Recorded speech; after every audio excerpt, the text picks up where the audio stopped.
porque a mi papá le gustaba vivir, a pesar de su condición, a pesar de su discapacidad. A él le gustaba vivir, a él le gustaba disfrutar, y siempre nos decía a mi mamá, a las tres: la vida es para ser feliz, por muchas circunstancias, por mucho. Entonces yo le decía a ella: no es posible que usted esté bien.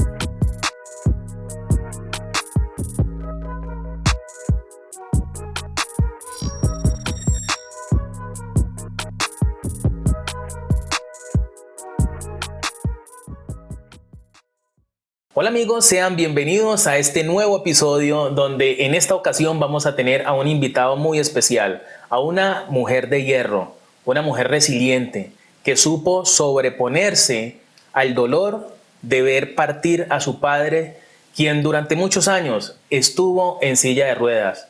Una persona digna de admirar, una persona que para mí en el poco tiempo que le conocí fue todo un caballero. Estamos hablando de Alberto Ladino. Y aquí con nosotros en JG Podcast, Angélica Ladino. Hola Angélica, mucho gusto. Bienvenida a este programa. Hola Joan, ¿cómo está? Bien. Gracias por su invitación. No, aquí estamos felices de poder tenerte y es para mí un honor poder contar con tu presencia en el programa. De hecho, lo había anunciado sin saber que ibas a venir, pero confiaba en que iba a poder tener tu presencia aquí en este programa. Bueno, hay muchas preguntas, demasiadas, que me surgen de este caso especial de Ladino. Ladino para nosotros fue un líder. Yo tengo una experiencia muy personal, muy pequeña de cuando lo conocí. Y yo lo conocí y para mí fue muy amable. Cuando él me vio a mí y que yo me vinculo al equipo de baloncesto, yo sentí que como su mirada o su trato es como cuando llega un hijo más y dicen: vamos a adoptar a este man. ¿Cómo sentí que de parte de él quizá me vio como un hijo más, que me cedió su silla? Me dijo: siéntese en esta es con la que yo juego, pero siéntese en esta. Eso sentí yo y fueron de mis pocas interacciones con él, pero eso me hace sentir que fue una persona muy amable y lástima no haberlo conocido durante un poco más de tiempo. Pero para eso estás tú aquí, para que nos cuentes un poco más de cómo era Ladino. Pues mi papá es de una pequeña biografía. Él es nacido en la Virginia, de papá y mamá, de mis abuelos. Es el mayor de 8 hermanos. Era Sí. mayor de los hermanos mayores.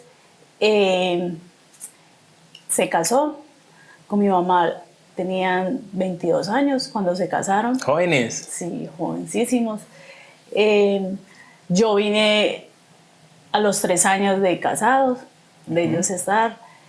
Ya vinieron pues las cosas de matrimonio, y el accidente que él tuvo fue a los 27 años. Tenía 27 años cuando él se accidentó. ¿Moto? No, él era electricista. A mi papá le gustaba mucho la electricidad y poner electricidad así, que un plafón y que eso. Y él lo estudió en Sena. Y por el tiempo ese, pues resulta que se cayó de 6 pisos. Resulta que él iba a instalar el ascensor, porque eso fue en la cabina del ascensor que él tuvo el accidente. Resulta que cuando él llegó al 6º piso, dijo que le dio algo, un vértigo, no sé qué le dio, y se fue. No cayó de una, no se mató, porque el lazo que él lo sostenía no lo dejó caer directo. Pero entonces, claro, cuando él llegó y ya cayó al fondo, o sea, cayó encima de los resortes, o sea, por un lado de esos resortes, porque ese ascensor estaba arriba. Y obviamente pues siempre recibe los resortes el ascensor. Él cayó por un lado. Dicen, no sé, mi mamá me decía que cuando lo sacaron, ahí fue donde él tuvo la lesión. Un mal levantamiento. Sí, sí, porque él cayó inconsciente. Sí, y entonces él, ¿qué hizo el lazo? No lo dejó caer de una, sino que lo apretó aquí. Entonces, claro, cuando él ya cayó, ya cuando el susto que los compañeros de él, que vea que Ladino se cayó y que estaba dentro del... En la sacada fue donde él tuvo la pequeña lesión. Y cuando ya pues él ya despertó, fue en el San Jorge, porque en el hospital, ya él con esa condición, cuando ya mi mamá la que me cuenta, porque en ese entonces pues, y yo le preguntaba a él que en muchas ocasiones le decía yo a él, padre, que lo que más duro le da a usted no poder caminar. Y me dice, el poder estar yo sentado en el sofá para ir a contestar un teléfono, cuando eso era el teléfono que eran de mesa y decir no hacer esto y no poder levantar los pies. Él decía que para él fue duro, ¿sí? Y era muy bailarín, que le gustaba mucho bailar. Entonces él decía pues que en esa situación él decía que era como lo más duro, pero en sí era durísimo, durísimo, y que era un cambio de 180 grados, porque uno caminar y el momento de un momento a otro ya no poder hacerlo, que eso fue difícil para él, y muchas veces se lo pregunté y eso me contestaba. O sea, fue un giro total. Creo que pues para cualquier persona que enfrente una situación como esta de la discapacidad es un giro total. Y bueno, yo que recientemente lo viví, sé cómo se siente esa sensación de sentirse limitado y pues asumo que así él y otros más lo han vivido. Bueno, eso me da a entender a mí que eras muy pequeña cuando todo este evento ocurrió.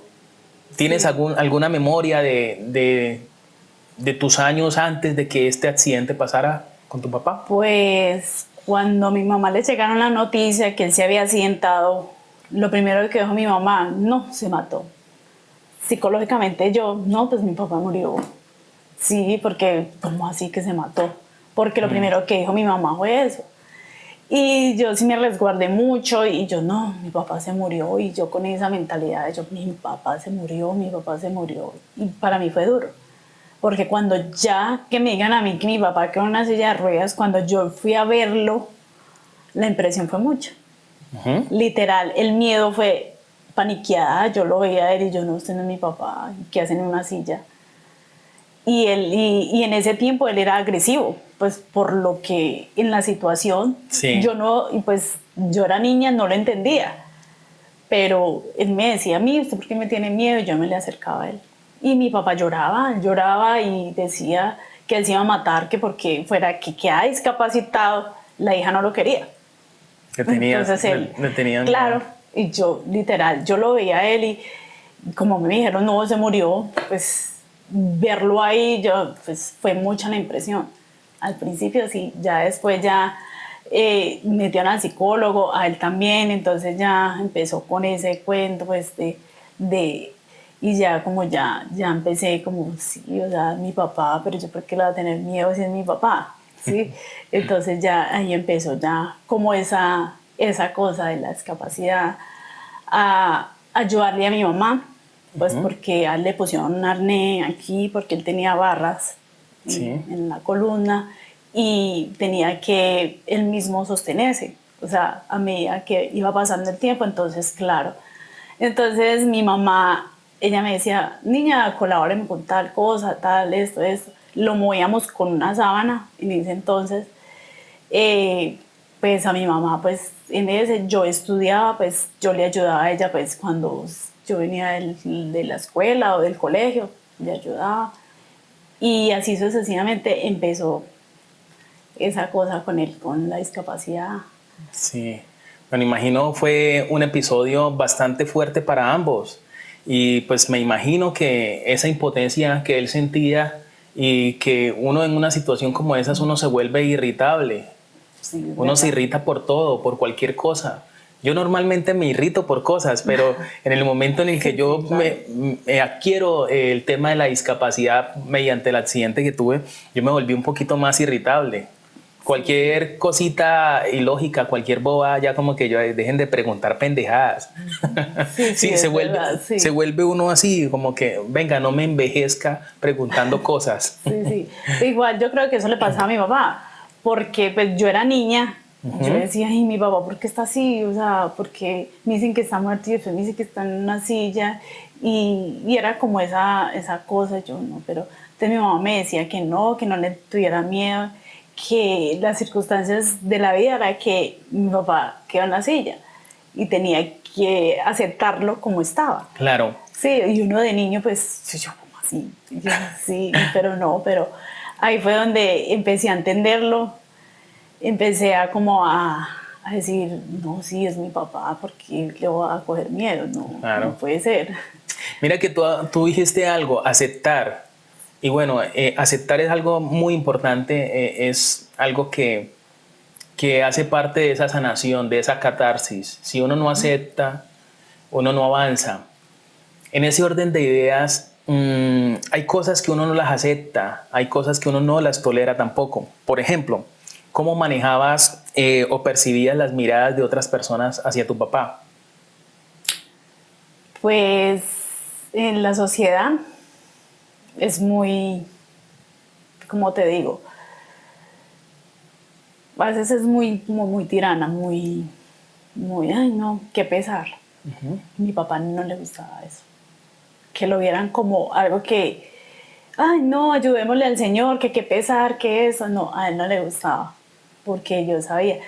Y mi papá, una cosa que me decía y era muy cierta, la discapacidad no es física, es mental. Siempre me decía eso. Sí. Y me dice, y usted cuando va a hacer las cosas, hágala con la cabeza, no con sus extremidades, porque primero usted tiene que pensar antes de actuar o hacer las cosas. Entonces muchas veces me pasaba mucho con los taxistas. Ah, no, pero es que, y la silla va, yo no, pues usted era si la echa al hombro.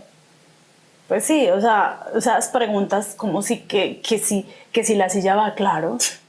O sea, por favor, un poquito de esta. Eso ya fue, me tocaba mucho en la adolescencia, porque yo con mi papá era para arriba y para abajo y yo era con él la super amiga, digámoslo así. Y entonces yo como así, señor, o sea, claro, la silla va. Es lógico. Es lógico, o sea, eso es como una extremidad más del cuerpo. Sí. O sea, entonces, el señor, no, la silla se queda aquí, sí, el señor se va con... No. Sí. Entonces eran cosas que yo veía mucho en eso. Y a veces, cuando no era pesar, no, ay, no, qué pesar del señor, colaborémosle. Como esa cosa, que porque está en esa condición, entonces, o sea es como todo. Muchas reacciones, como hay otros que, ay no, ayudémosle a él, porque es berraco, este hombre es berraco y ¿sí me entiende?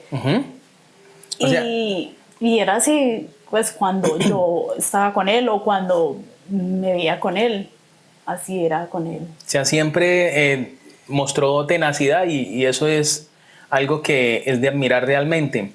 ¿Cuál crees que haya sido como esa barrera principal que él haya tenido que enfrentar en la parte social, en la parte familiar, en lo personal? Pues yo creería que independizarse. Yo creo que eso fue lo más complicado para él. Porque él decía que había que hacer las cosas. No sé cómo, pero las había que hacer. Que él tenía algo en mente y él me decía, mija, pues tengo planeado hacer eso. Yo, hágale, pa. De una. Sí, hágale. Si alguna cosa, si usted se cae, no, aquí estoy, yo lo recojo. Porque muchas veces así.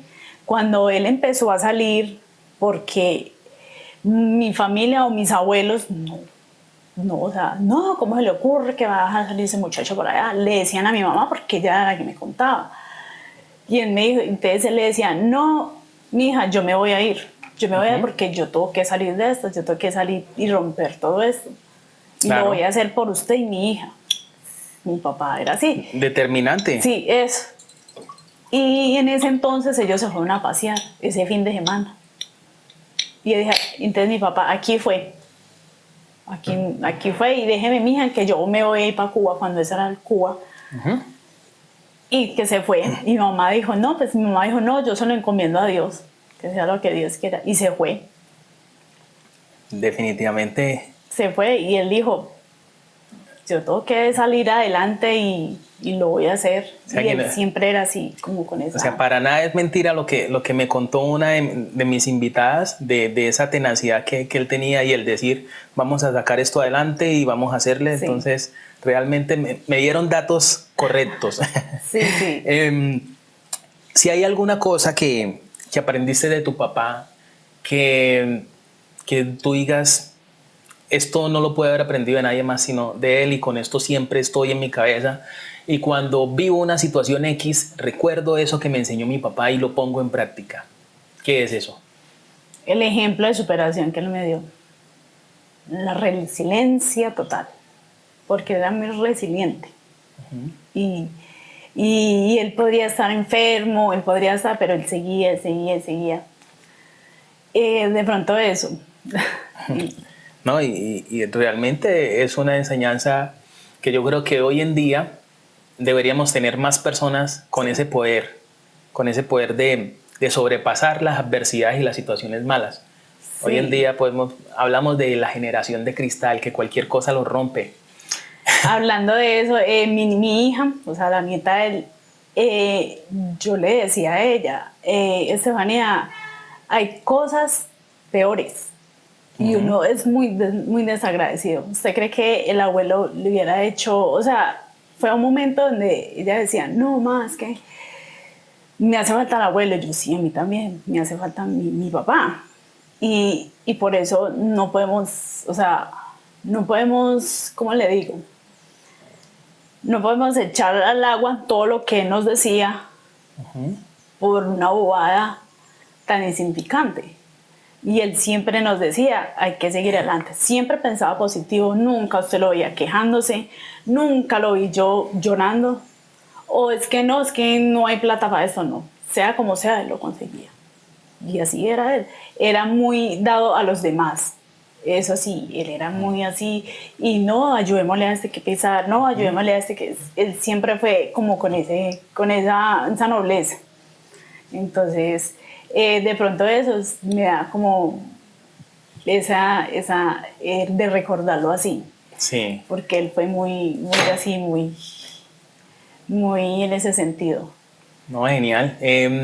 ¿Cómo era un día en tu hogar, en tu casa, compartiendo con tu papá? ¿Cómo era un día normalito? Echando caja.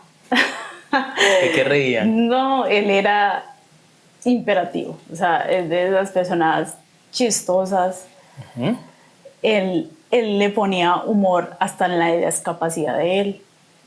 Sí, entonces nos reuníamos o a veces llegaban mis primos y eso era, reír caja con él toda la tarde, porque él era de un chiste, sacaba chistes de la discapacidad, chistes de una cosa, que miran a qué, bueno, todo el tiempo. ¿Recuerdas alguno? Una anécdota, una vez estaban los primos y llegó uno de los compañeros. Y yo, Alberto, mira que lo necesitan afuera. ¿Quién? Gelmer, no sé si... Sí, lo conozco. Caballito, sígale que pase, sí, dígale. Sí, era como con ese humor así. Sí. Entonces, eso era lo que yo, como así que caballito. Sí, él sabe, él me entiende. Caballito más. Sí. Entonces, eran cosas así que él como que le ponía ese humor. Es que, ¿sí me entiende? O cuando iban así, no, qué pesar de ese tullidito. O así, o sea, le ponía ese humor a la cosa. Entonces, sí. Claro, era como esa... él interpretaba la discapacidad como humor, ¿sí me entiendes? Claro. Él nunca lo vio como una, qué frustración, o que no, siempre lo veía como... Las risas a veces ayudan a sanar bastante, Sí. Y yo creo que cuando uno aprende a sanar a través de la risa, pues va avanzando en su proceso. Yo sé que son procesos difíciles y en el tuyo es un proceso doble, porque tuviste que ver cómo tu papá desarrollaba su Día a día, sí. día a día con una discapacidad, viviendo la crueldad de la gente, viviendo muchas situaciones de esa misma falta de cultura que tenemos en el país. Sí, total. Y pues me imagino que para ti, siendo una niña, siendo una joven, no fue fácil tampoco. No. Y luego tener que afrontar el tema de la muerte de tu papá. Bueno, continuando en este tema de cómo era el día a día y cómo vivían, cómo echaban caja y demás, ¿qué roles asumía él en la casa o qué actividades cuando, digamos, vamos a hacer algo, vamos aquí a organizar o vamos a preparar algo? ¿Qué de pronto que él decía, yo hago esto? En las Navidades, mis abuelos, pues ellos llegaban 24, 31, ¿qué vamos a hacer? Le decía a mi abuelito, a él, no, pues pa, miremos a ver. Los tamales, famosos, los tamales y 24. Entonces, no, hágale que yo prendo el fogón. Y mi papá se iba y prendía el fogón de leña. Y lo prendía. Listo, ma, listo, ya está para que ponga la olla y los tamales. Y era así. Cuando a veces, días así cotidianos, él le gustaba mucho, pues, mucho la mecánica de las sillas. Era muy dado, pues, a ver, yo voy a arreglar eso. No soy capaz, pues yo lo voy a hacer, lo voy a intentar. No es baratado un malín porque él era, pues, así. Pero sí, y le echaba cabeza hasta que la armaba. La silla quedaba armada. Y hacía mucho, pues, esos encuentros, esas cosas así. Y en la familia, así como prender el fogón, ayudarles a cortar la leña, pues era uno de los, pues, de las cosas que él decía, sí, yo hago esto. Sí, yo les voy a colaborar con esto, hágale. Vea, o sea, el hombre no se quedaba quieto, de una vez metía y aquí con silla de ruedas, pero le hacíamos también. Y una vez, es tanto así que una anécdota, que le metió tanta caña y le pinchó la llanta. Se le quemó. Y yo ahí en serio diciendo, sí, pero no, eso no es nada. Bueno, yo lo arreglo. Y ya, así era. Es solucionar. Y a veces uno que vive estresado por bobadas, se rompió tal cosa y uno con el dolor de cabeza. Asumir la vida como con esa actitud de, pasó tal cosa y uno como, ¿tiene solución? Sí, él era así. Si tiene solución, se arregla. ¿No tiene? Pues ¿por qué me preocupo si no tiene solución? Ya. Entonces, creo que a veces es bueno tomar la vida así y afrontarla de esa manera nos hace, creo que, más fuertes. En el tema social, yo he explorado y he visto que mucha gente piensa que las personas que tenemos algún tipo de discapacidad nos victimizamos. Y también he visto que efectivamente algunos sí lo hacen, ¿sí? Incluso como hay gente que hasta finge tener discapacidades para lucrarse con eso y pedir dinero. Sí, claro. Pero en este contexto social, viviendo toda la fortaleza que nos toca vivir y todo lo que viste con tu papá, ¿tú crees que de qué manera nosotros podemos o otras personas con discapacidad pueden derrumbar este mito de que si se tiene una discapacidad precisamente se tiene que ser una víctima? No, pues... Ay, sí me dejaste como pensativa. Sí, es que... Porque la sociedad, lastimosamente, los desincluyen. O sea, no son que porque él está así, entonces él no tiene como ese derecho. Y sino que es que a veces hay gente, pues no digo que todos, creen que porque la discapacidad usted me tiene que colaborar, o es que usted me tiene que dar plata, o es que usted tiene que... No debe ser así. Así es, así es. A eso voy y a eso quería ir, porque es que precisamente la discapacidad, entendemos que hay situaciones donde de pronto una persona con discapacidad no se puede emplear, no tiene las mismas oportunidades, pero creo que hay momentos donde uno dice, hombre, usted puede ejercer alguna tarea así sea sentado en una silla de ruedas. Tengo entendido que Alberto Laino, aún en silla de ruedas, él seguía laborando. ¿En qué laboraba? Y cuéntanos de ello. Pues mi papá hizo mucho, sí, y hizo mucho.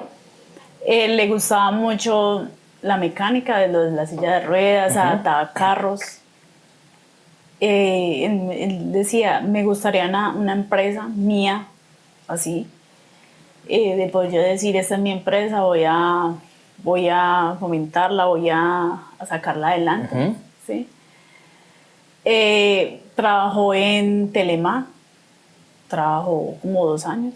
Yo dijo, no, esto no es lo mío. Pues renunció. Y ya lo último, los 5 años que él estuvo, lo aceptaron no sé cómo fue, porque fue algo que, debido a la forma de ser él llegó a la alcaldía, Secretaría de Deporte, ¿sí? Pues no sé cómo fue en ese entonces, porque pues yo ya estaba viviendo fuera de ellos, yo ya no estaba pues con ellos. Cuando él me dijo, mija, pues voy a trabajar en la alcaldía, en Secretaría de Deporte, y yo, Sí. qué bien, va, qué bien, lo que más le gusta a usted, deporte, porque de las cosas que él decía que lo sacó a flote y que decía que lo rehabilitó fue el deporte, total. ¿Sabes si él era deportista antes de? No. No, solo salsita, solo bailar. Sí, a él le gustaba bailar. Ok, pero bueno, aquí estamos viendo nuevamente de que definitivamente el deporte salva vidas, el deporte nos saca de esas situaciones de dolor, de profunda tristeza que podemos estar enfrentando las personas que tenemos algún tipo de discapacidad. Respecto al deporte, ¿cómo crees que tu papá vivió el baloncesto? ¿Cómo tú lo sentías a él con respecto al baloncesto? Pues, ¿qué le digo? Pues él tuvo como varios deportes, sí, porque en lo último él se decidió fue por el baloncesto, sí, porque, no sé, porque le gustaba, porque se sentía bien, sí. Lo vi nadando, lo vi en tenis, lo vi en atletismo, o sea, fueron muchas fases de él, sí. Entonces yo decía, mi papá deportista, sí, me gustaba, sí. La última que hizo fue la K10 de Pereira, hace como 3 años. Le fue bien, llegó de tercero, pero llegó. Entonces era muy apasionado en ese sentido, porque él decía que el deporte a él lo había sacado donde estaba. De esa pensadera, de eso que él no quería pensar. Entonces conoció gente y le dieron la oportunidad de trabajar en la alcaldía. ¿Cómo te relacionas tú con otras personas que están en discapacidad?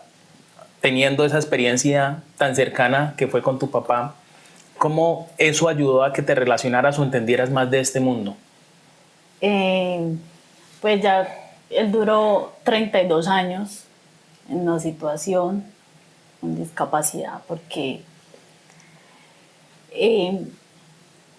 viéndolo en ese escenario, yo me rodeaba con personas en la misma situación de él. Entonces cada vez que yo salía con él, un amigo allí discapacitado, hola Ladino, tal.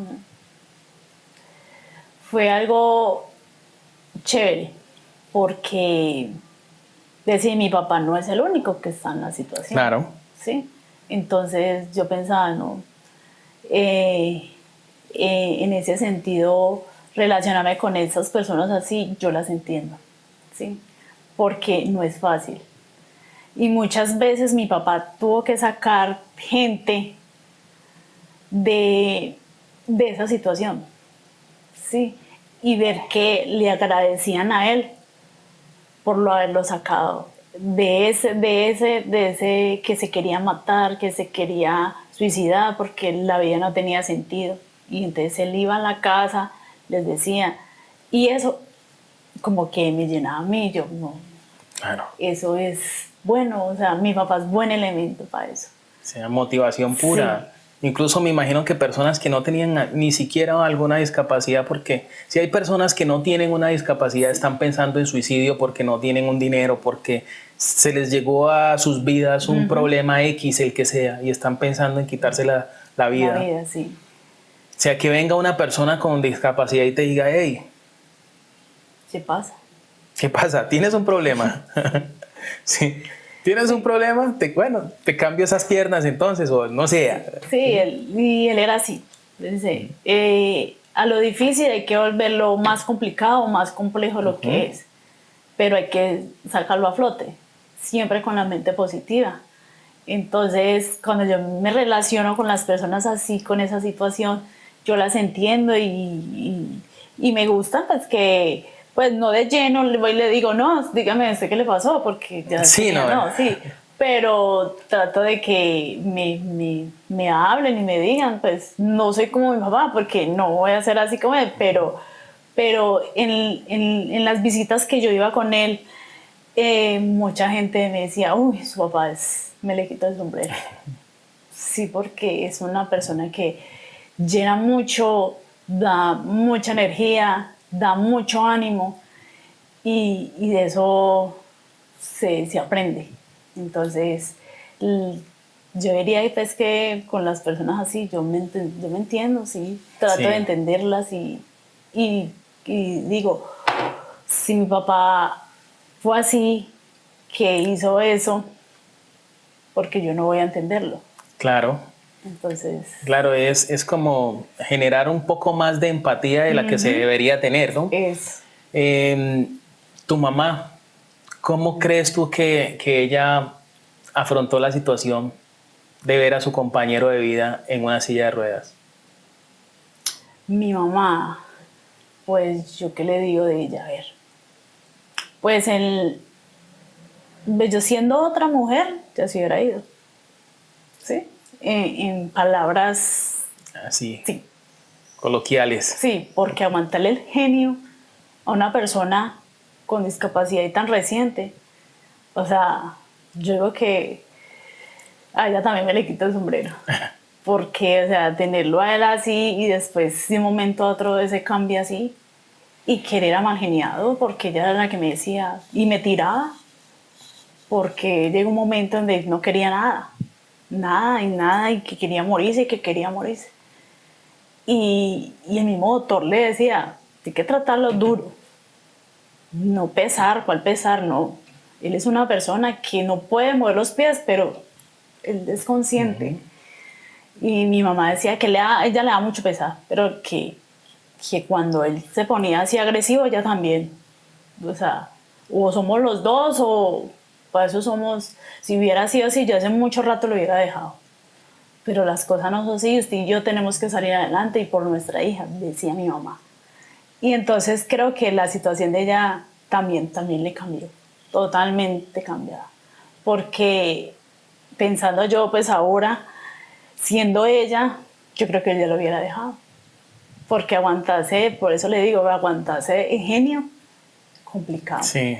Sí, entonces yo diría que también me le quito el sombrero. Y ella sabe que lo aguantó, digámoslo así, caminando antes y después. Entonces creo que la admiro mucho en ese sentido. Sí. Una dama de hierro, sí. Definitivamente. O sea, sí. Eso es lo que yo diría lealtad de la pura. Lealtad de la pura, porque definitivamente hablaba yo con alguien en algún momento y en una reciente entrevista hablábamos de eso, de cómo se discrimina a una persona que está en una situación de discapacidad, incluso en los temas amorosos, pero es normal y bueno, ese es el desarrollo de la vida y a veces cosas como esas hay que enfrentarlas. Por fortuna tu papá la tuvo a ella y tuvo pues el amor tuyo y de muchas personas que lo rodearon. ¿Quién fue o quién ha sido ese apoyo que ustedes siempre tuvieron o esa persona que estuvo ahí en los momentos más difíciles para ustedes como familia y especialmente para Ladino? Pues, a ver, principalmente mi mamá. Mi mamá siempre lo apoyó a él en todo, en lo social, ¿sí? Y como matrimonio, pues ella siempre lo apoyaba en los proyectos que él tenía. Yo pues ahora, pues, cuando me separé, pues igual lo apoyaba. Y no, yo creería que la familia, pues mis tías, mis tíos, siempre tuvieron como el apoyo de él. Y ellos de él y él de ellos, porque siempre fueron como así. Pues no, los hermanos de él sí siempre han sido alejados, ¿sí me entiendes? Pero más sin embargo están ahí como familia. Ay, no, mi hermano, qué berraco este hombre. Sí. Y, echado para adelante. Sí, sí, siempre fue así. Entonces, como le contaba, cuando él salió por primera vez, que cuando llegó mis abuelos, que no lo vieron en la casa, que mi mamá, que le iban a decir. Entonces, en ese sentido, ellos ya entendieron que había que dejarlo. Que él, dejarlo ser. Sí. Dejarlo que cogiera para Florida y hiciera. Sí, entonces, en ese sentido, pues yo creo que toda la familia sí, sí, pues creería que sí. No, qué bueno. Es importante que una persona le hagan sentir que es libre, no que está... O sea, ya suficiente tiene uno con que estar... no lo excluyan, Sí. porque hay muchas familias que porque el que va así, entonces, no, este ya no vale la pena, o este ya no... Y ya suficiente tiene uno con estar encerrado en la casa como para que no lo hagan Sí, parte sí, de sí, algo. sí, es verdad. Mira que, ¿qué le dirías tú a un hijo, a una hija que tiene que afrontar una situación como la que tú viviste?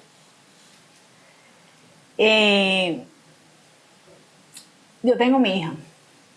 Mi hija, ella ya va para 14 años, tiene 14, ¿sí? Y muchas veces decía a ella, porque me llaman del psicólogo, que es que Estefanía, por lo mismo, o sea, por el duelo, a ella le dio muy duro. Y llegó un momento donde la psicóloga me decía, no, es que Estefanía, no sé por qué tiene esos pensamientos errados, o sea. Y yo, ¿cómo así? Yo la cogí y yo, venga, sentémonos que si yo tenemos que hablar. Póngase usted a pensar si el abuelo esté vivo, ¿qué le hubiera dicho? Literalmente ya se puso a llorar. Entonces yo le decía, usted no puede pensar así, porque a mi papá le gustaba vivir. A pesar de su condición, a pesar de su discapacidad, a él le gustaba vivir, a él le gustaba disfrutar. Y siempre nos decía a mi mamá a las 3, la vida es para ser feliz.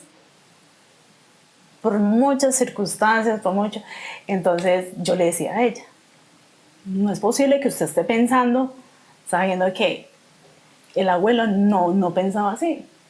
Entonces usted no puede pensar que por una dificultad tan pequeña usted se ponga en esa tónica. Que es que ya me quiero matar, es que ya no quiero saber nada de la vida, porque así no es. Mi papá era muy aferrado a la vida. Y él decía que siempre con la mente positiva, siempre. Entonces yo le decía a mi hija, usted no puede pensar así, tiene que ser positiva.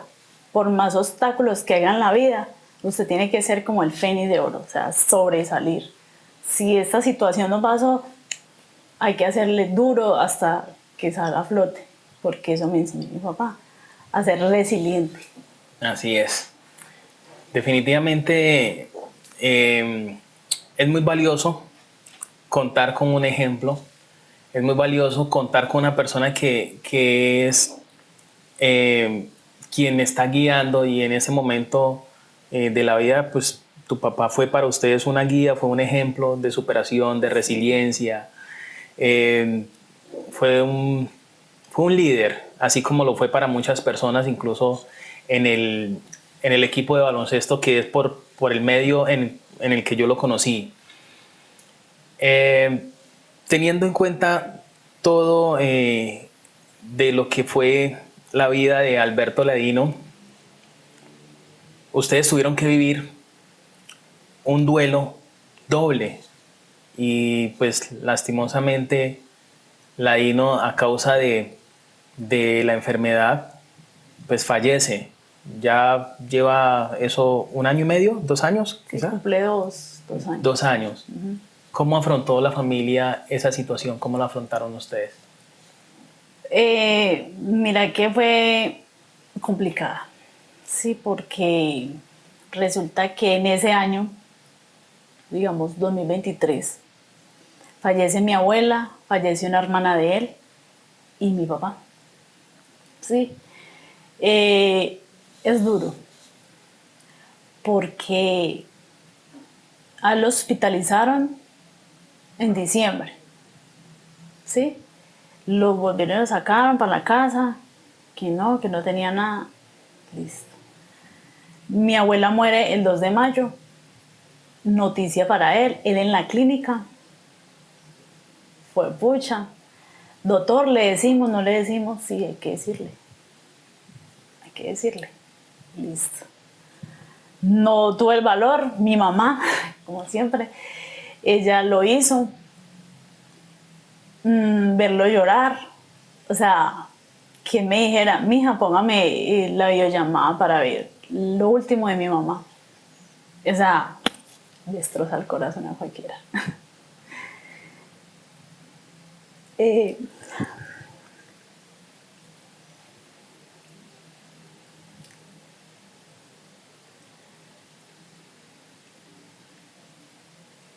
Llega mi tía, lastimosamente pues venía con un cáncer en la lengua, también hospitalizada. Le dijeron a ella, su mamá se murió, ya había pasado la quimio. La enterraron a mi abuelita. Mi tía entró a la clínica allá en oncólogos, es que se llama. La internaron porque mal de la lengua, mal. Lastimosamente. 19 de julio murió mi tía, mi papá en la clínica. Golpe. Pucha, fuerte, fuerte. Y verlo a él decir, ¿qué más vamos a hacer? Así es la vida. Y que muy creyente, era muy creyente. Así es la vida y pues hay que asumirla. Listo, no quedó así. La única palabra que le dijo, el siguiente soy yo. Le dijo a mi mamá no.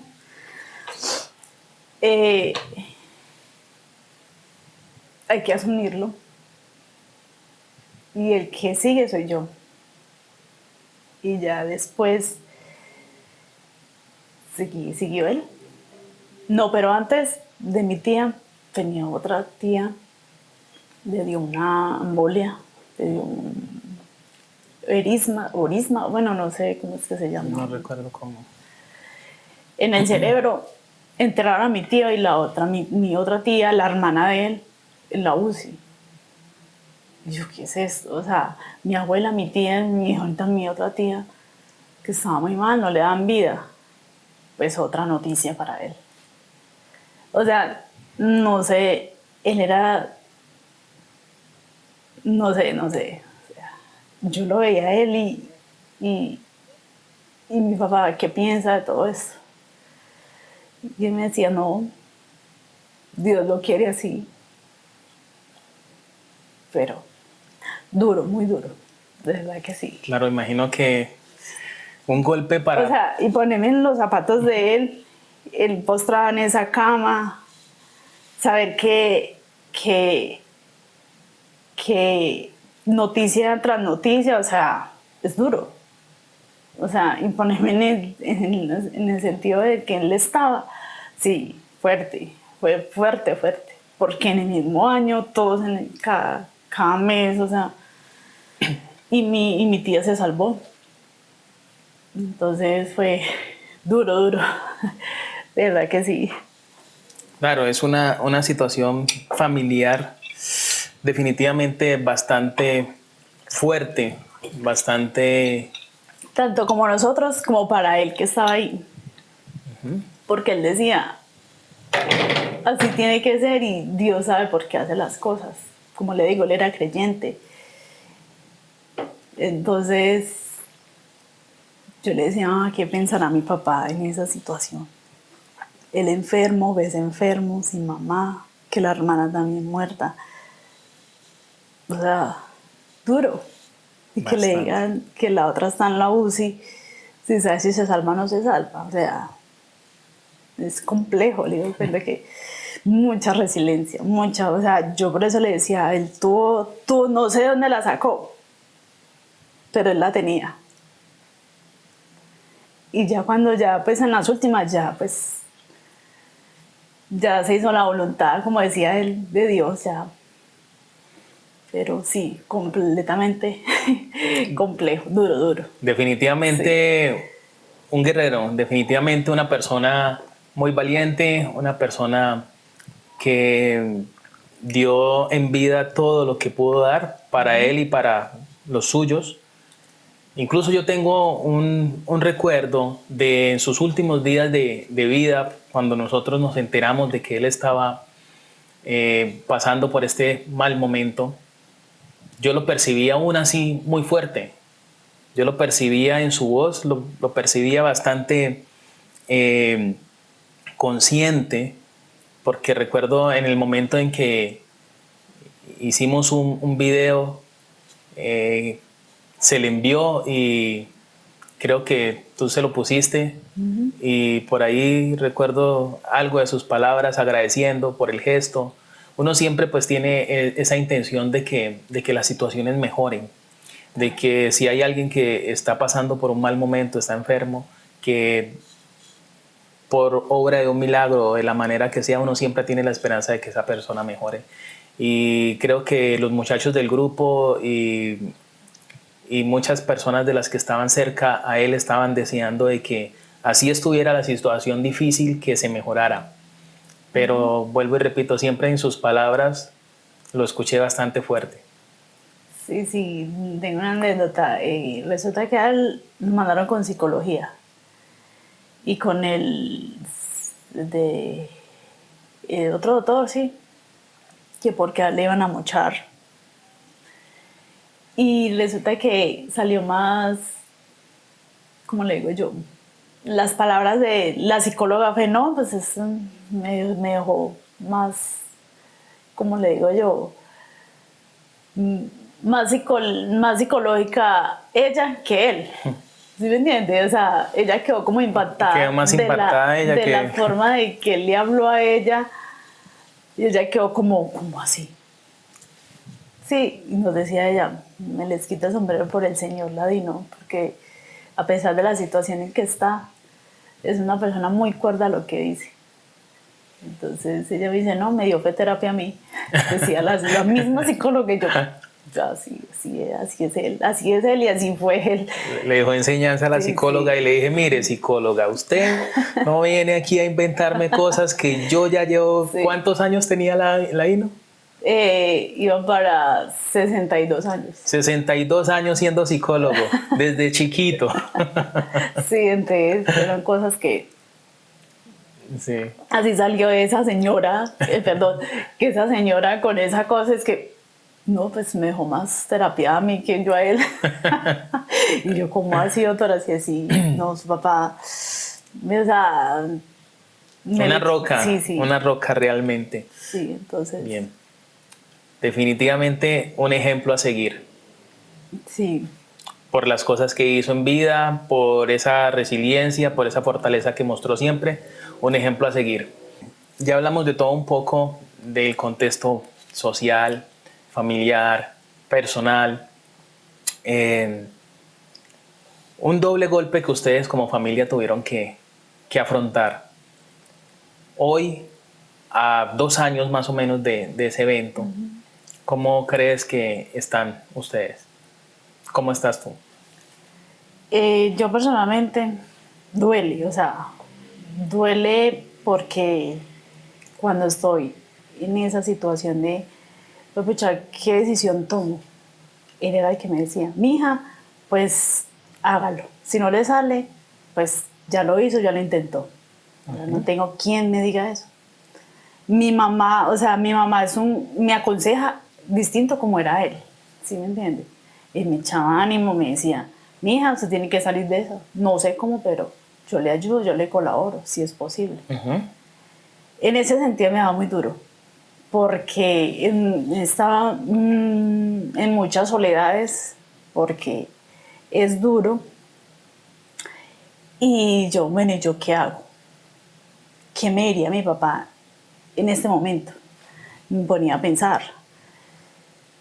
Pero de recordarlo, digo, no, me hubiera dicho, no, mija, siga adelante, hágale. Porque yo creo que eso me diría él. Todo va a estar bien, hágale que yo estoy ahí. De pronto eso me ha dado duro, sí. Pero de resto no, pues tratar de no olvidarlo porque no se olvida. Este duelo a mí me da durísimo, no así que no. Es como saber que él no está, pero a la vez saber que tengo que convivir sin él. Ya no tengo ese consejo, ese abrazo. Entonces, de pronto, en ese sentido, pues me adoro en ese. Y de resto no, llevarlo en mi memoria, en mi corazón, como fue él, como todo ser humano, con sus errores, también lo pienso mucho, pues como persona tuvo sus errores, como fue muy alegre, lo pienso también mucho así, siempre con una sonrisa, nunca me dijo no, yo estoy siempre bien, hasta en las últimas me dijo yo estoy bien. Entonces yo creo que en ese sentido he afrontado ese dolor así. Y pues en este momento pues ya que aquí lo recuerdo mucho, ya que usted me puse a recordarlo, que en donde esté pues siempre lo llevaré en mi corazón. Con mucha valentía, sí. con mucha valentía lo han afrontado y eso está bien. Sí. Todo este testimonio, toda esta manera en la que ustedes lo vivían, lo disfrutaban, la manera en la que lo conocían, es darnos a nosotros y a las personas que nos están viendo una referencia, es darles como una voz de aliento para esas personas que en este momento están atravesando por una situación similar, y Dios no lo quiere a las personas que en algún momento la lleguen a afrontar. ¿Qué le dirías tú a las personas que nos están viendo a través de sus dispositivos?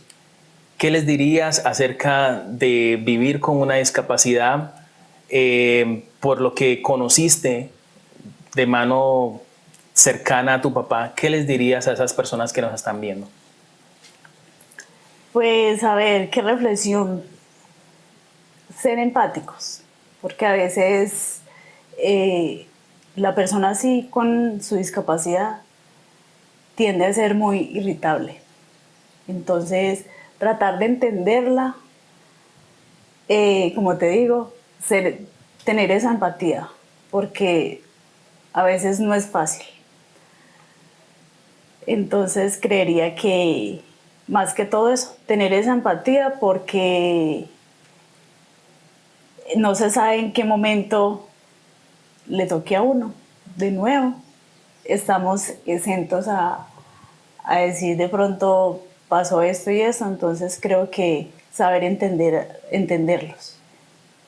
Pues sería mi reflexión, tener mucha empatía por ellos. Definitivamente empatía creo que va a ser la palabra clave en este programa, donde siempre vamos a estar invitando a la gente a que conozca de estas historias, de estas vivencias que de alguna manera u otra se vuelven un ejemplo. Y agradezco a todas las personas que nos vieron a través de sus dispositivos, a los que nos escucharon a través de Spotify. Gracias por haber estado presentes en este nuevo programa, en este nuevo episodio de JG Podcast, un espacio donde cabemos todos, porque aquí en JG Podcast los invisibles nos hacemos visibles. Gracias y hasta la próxima.